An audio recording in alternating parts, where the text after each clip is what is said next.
Alright, so the video cut off a minute. I was talking about the production of uranium through this mass spectroscopy, and you noticed the board changed because recording cut off. So, what I was talking about was they used silver to make these electromagnets, and the problem was silver was money. So they had to get some money, and they asked the silver depository at West Point for all of it. Something like 7 million tons of silver. Wound it into, stretched it into wire, wound it, made the electromagnets, made the uranium, made the bomb. It worked. And then they unwound everything, melted it all back into ingots, gave it back to them, 7 million tons. They lost like 3/4 of an ounce, which is 75 cents. It was 75 cents in 1944, so more like about $5 now, but still pretty good. So, yeah, so the video cut off, and the story of the manufacture of uranium is really, the enrichment of uranium is really a big thing. And all the whole story there, but the big thing I wanted to get out of this is that this is a useful thing, and the places you're more likely to use it, right, is if you're in a field where you need to determine what a material is, you can sort it out by mass.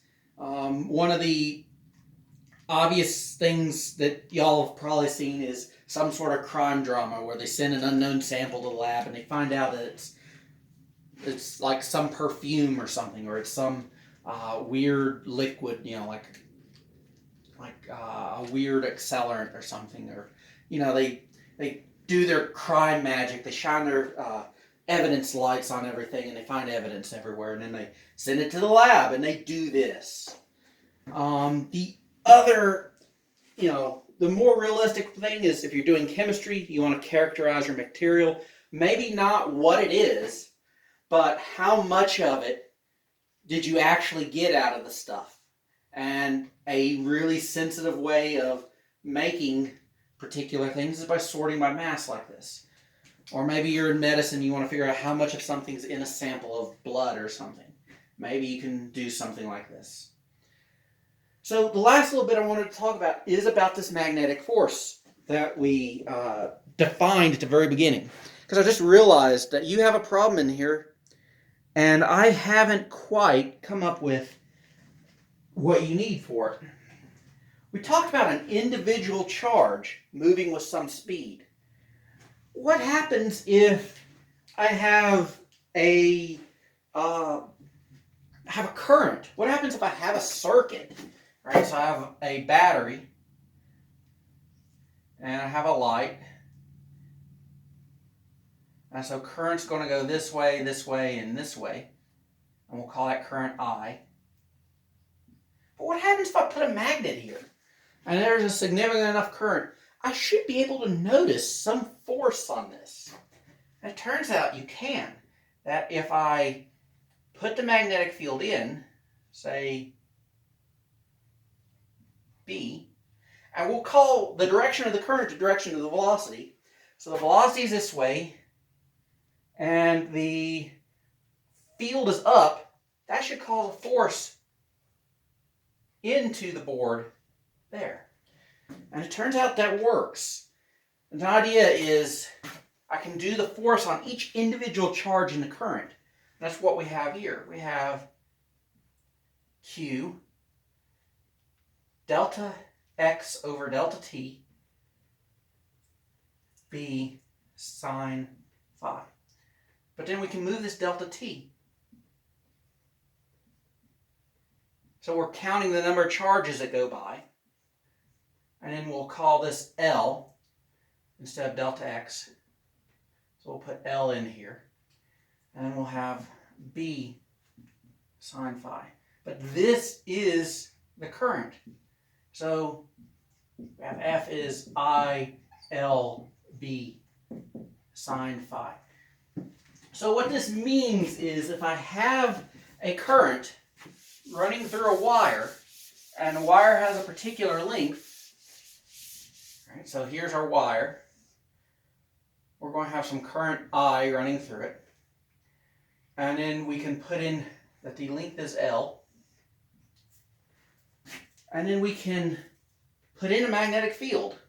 And so we'll put in the magnetic field this way. Well, we do the same right-hand rule. The direction of the current is our velocity, so it's downwards. And don't break your wrist when you're doing the right-hand rule, by the way. The field is out. And so that means that our force is into the board. So I think that's enough stuff for you to do the homework and to understand kind of what's going on, especially if you're following the notes. All right, we talked about velocity selectors. We talked about wire. We talked about mass spectroscopy. We talked about right-hand rule. And there's the main sort of formula for it. So if I do other videos, they're going to be problem-solving videos. But I want you to see this lecture first. Especially since, I don't know if you know this, but I'm doing this in like 3 in the afternoon on Friday, and it's a very nice day outside. And that means it's hot in here. So what I'm going to do is let y'all absorb this. And I want you to tell me, you're seeing these things on YouTube. You can leave comments. You can ask questions. I'm not guaranteeing I'm going to see them that way, but, you can do it. So you can let me know if this is effective or if you would like other stuff. I will do problems. I'm not shirking out of that. It's just it takes a while. This has been a week where I've had to do a bunch of stuff outside of the prevailing circumstances. So, let me know what's going on. Let me know if you need something, and we'll certainly put the effort in. Otherwise, just keep working, all right? Y'all are, you've got a bunch of work in front of you, and a lot of you have done a lot, and I'm very proud of you. You're doing very, very good work.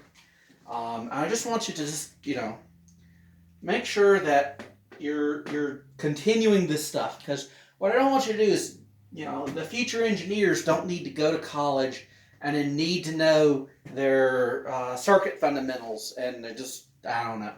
Or the doctors don't need to get to the point where they're putting patients in the MRI machine and then not understand that, hey, we're passing a bunch of current through something somewhere, is going to get sucked in the machine, or we're generating a massive magnetic field. That should have some impact on materials. So just, we're trying to give you what you need to have success in college. Don't stress. Just, let me know what you need, and we'll get through this. Now, my next video is going to be purely a tour of the cats, if I can find them. No promises, but we'll see how it goes.